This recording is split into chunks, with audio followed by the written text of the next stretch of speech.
Здравейте, аз съм Симона Кръстева и вие сте с Арт Детектив. Всички познаваме Димитър Митовски като продуцент на Мисия Лондон, Стъклен дом и Под прикритие. Всички го свързваме с киното и телевизията. Явно сме забравили или пък не сме знаели, че той е художник, че рисува картини, илюстрира книги, прави инсталации. Или че е създател заедно с Коло Карамфилов на две авангардни арт-групи от 90-те. Добре, че от време на време организира изложби, с които ни припомня тези позабравени факти от творческата му биография. Здравей, много се радвам да те видя в студиото на Арт Детектив. Здравейте и на вашите зрители също така здравейте. Аз също се радвам да бъда във вашето студио. Кое започна първо? Любовта към киното или любовта към рисуването? Първо започна любовта към рисуването. Даже аз така имам един много смешен период от моя живот, когато бях още на 5 години. Имах един братовчет, който беше киноман и постоянно ме мъкнеше на кино, но аз не можех още да чета субтитрите и общо взето хич не обичах да хода с него на кино. Но по-късно, когато вече започнах да уча в художественото училище, там имаше един киноклуб, в който направихме няколко филми и така се роди любовта ми към киното. И продължих моят творчески път така в две различни поприща. Едното, разбира се, е изобразителното изкуство, а другото е филмовото изкуство. Изложбата, която да скоро откри в галерия Лан, в новото пространство на галерия Лан, което е наистина уникално, е озаглавена "Космически шум". В нея може да видим дигитални принтове, NFT-та, видеа, също така и буквално космически шум. Какво искат да ни кажат картините? Какво ни нашепват звуците от космоса? Започна малко по-отдалече. Всъщност центъра на изложбата е една дългосвиреща плоча, на която наистина записах "Космически шум". Но по-важното е, което трябва да знаят вашите зрители, е, че всъщност основната ми идея беше да заимствам обложката на Pink Floyd Animals албума, на която обложка те в 1977 година качват над електроцентралата Батърси в Лондон едно надуваемо прасе. Това надуваемо прасе е взаимствано от романа на Оруел "Фермата" и общо взето една сатира към консуматорското капиталистическо общество. Аз така смятам, че реално погледнато всички символи живеят в времето, в което те са експонирани от различни артисти, от различни автори. И реших, че дошло времето да замена символа, който са използвали Флойд, с друг. И дълго мислих кой наистина би бил този подходящ символ и точно поради тази причина реших това да бъде едно надуваемо извънземно, тъй като поради две причини. Първата причина е навлизането на изкуствения интелект и изобщо смятам, че това е една нова ера от развитието на човечеството. И втората причина, която е по-буквална е, аз смятам, че съвсем скоро ще видим наистина и извънземни.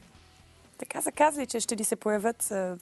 Четох много статии за това нещо и то, нали, сериозни вестници, онлайн медии, световни. Точно така. Така че наистина би било интересно. Да. И общо взето всъщност принтовете, които съм показал, NFT-тата, които направих, те са в подкрепа на тази идея, че времето наистина изисква нови символи и те трябва да бъдат по някакъв начин представени. Беше изключително интересна изложбата. Тя беше курирана на два етажа. Имаше освен принтовете, които можем да видим, и самата дигитална плоча, която е в няколко едишена, която се продава. Какво точно може да чуем на плочата, която е част от изложбата? Плочата е изпринтена в Париж, тъй като се оказа, че в България в момента няма място, на което технически да бъде тиражирана една дългосвиреща плоча. Тя е в лимитирана серия от 100 бройки и от страна А има записан "Космически шум", а от страна Б има записан "Шум от черна дупка". И общо взето това е звука, който се опитвам да представя в тази експозиция. Имаше и видеоинсталации на вторият етаж. Много интересен микс. Появява се като извънземни. Да. Вашият стол като режисьор. Изключително, наистина, представление, освен като изложба, точно въздействащо. Така. Тя е една мултижанрова или мултимедийна изложба. Да, има всичко в нея, наистина. Всичко малко силно казано, но има звук, има визия, има и кино. Общо взето, това ми беше целта, така да покрия максимално много медии и мисля, че до някъде се получи. Критиката определя изложбата като постмодерна, сюрреалистична. Ти как би я определил, ако въобще трябва да слагаме някакви етикети?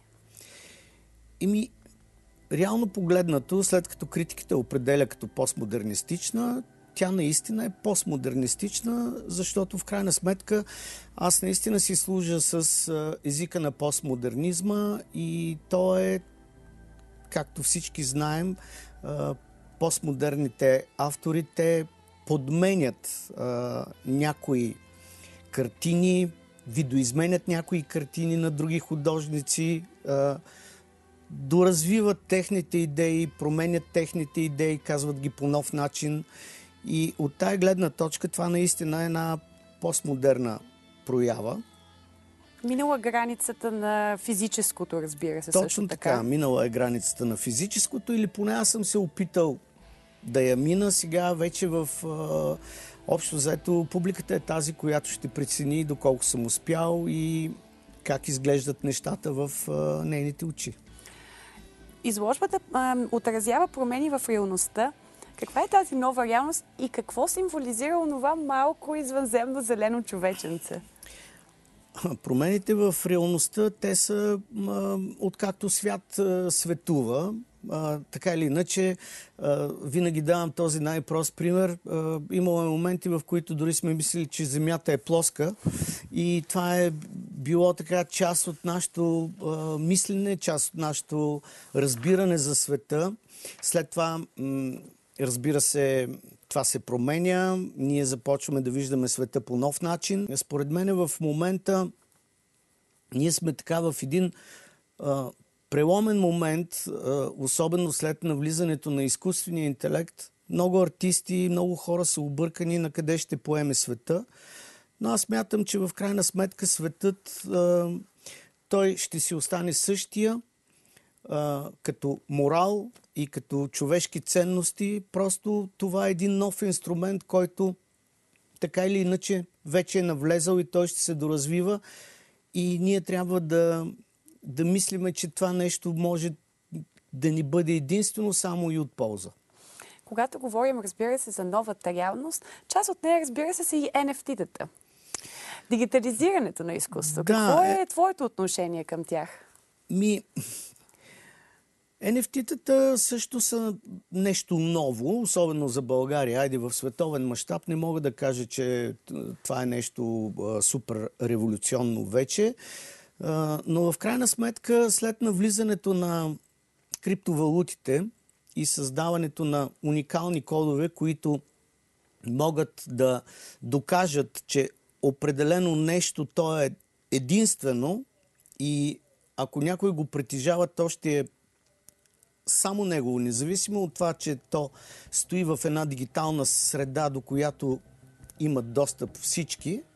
Всъщност, всяко едно NFT, най-просто казано, има един уникален код и този, който си го купи, той знае, че това NFT е само негово.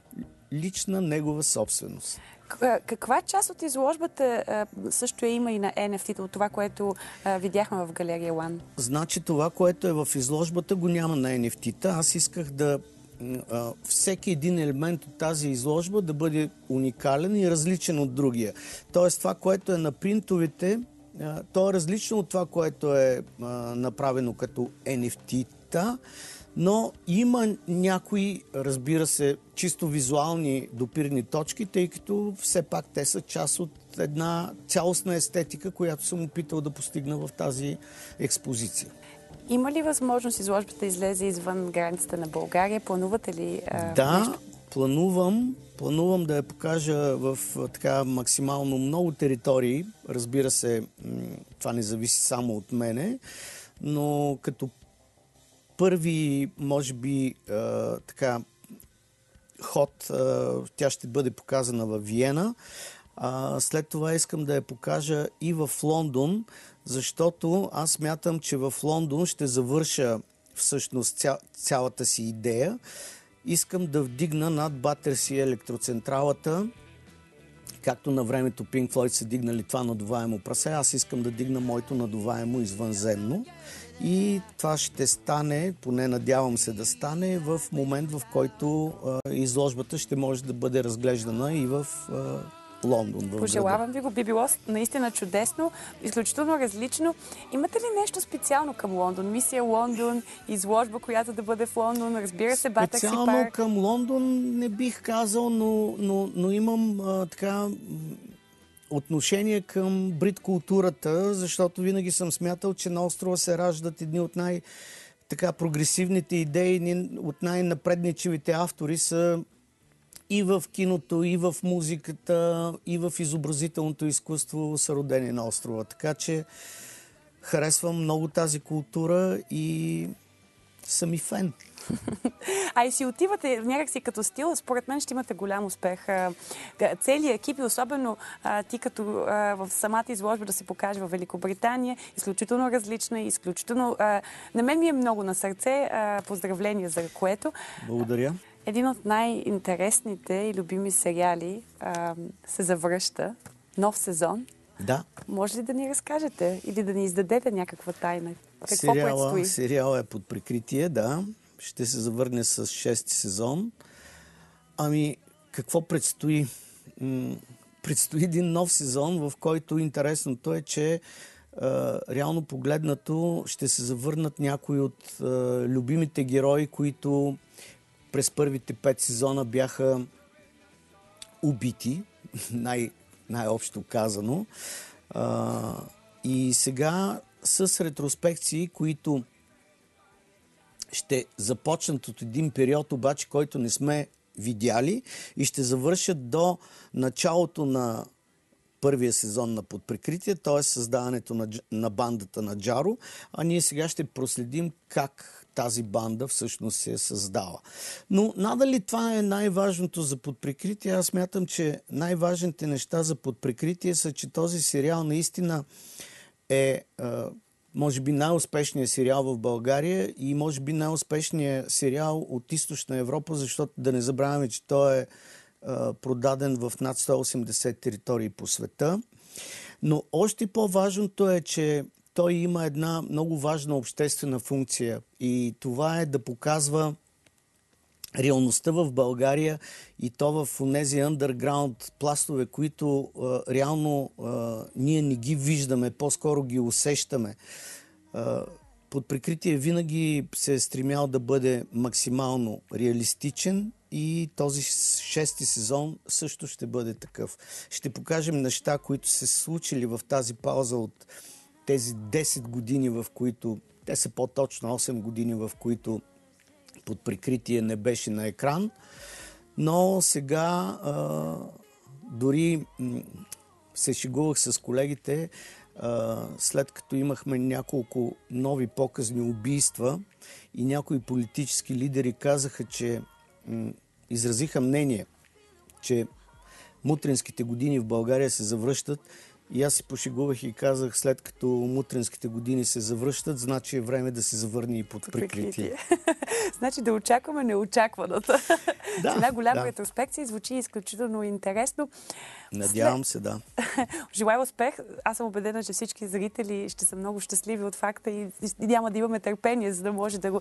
Поне на мен ми е един от любимите сериали, да не кажа най-любимият. Да, феновете пишат страхотни суперлативи. Даже сутринта прочетох някой много голям фен, може би, беше написал: Под прикритие се завръща, живота отново има смисъл. Чудесно. Това е страхотно. Един много добър край за финал. Благодаря, че приехте поканата да гостувате в Арт Детектив. Желая ви успех и се надявам да ви видя отново в Арт Детектив и да ни гостувате, да разкажете за сериала и за издигането на извънземното в Лондон. Да, благодаря ви и аз. Това бе всичко от мен, Симона Кръстева. Не пропускайте да гледате Арт Детектив всяка събота точно в 19:30 по БНТ 2, както и всяка неделя след късните новини по БНТ 1. Може да ни слушате и във всички подкаст платформи.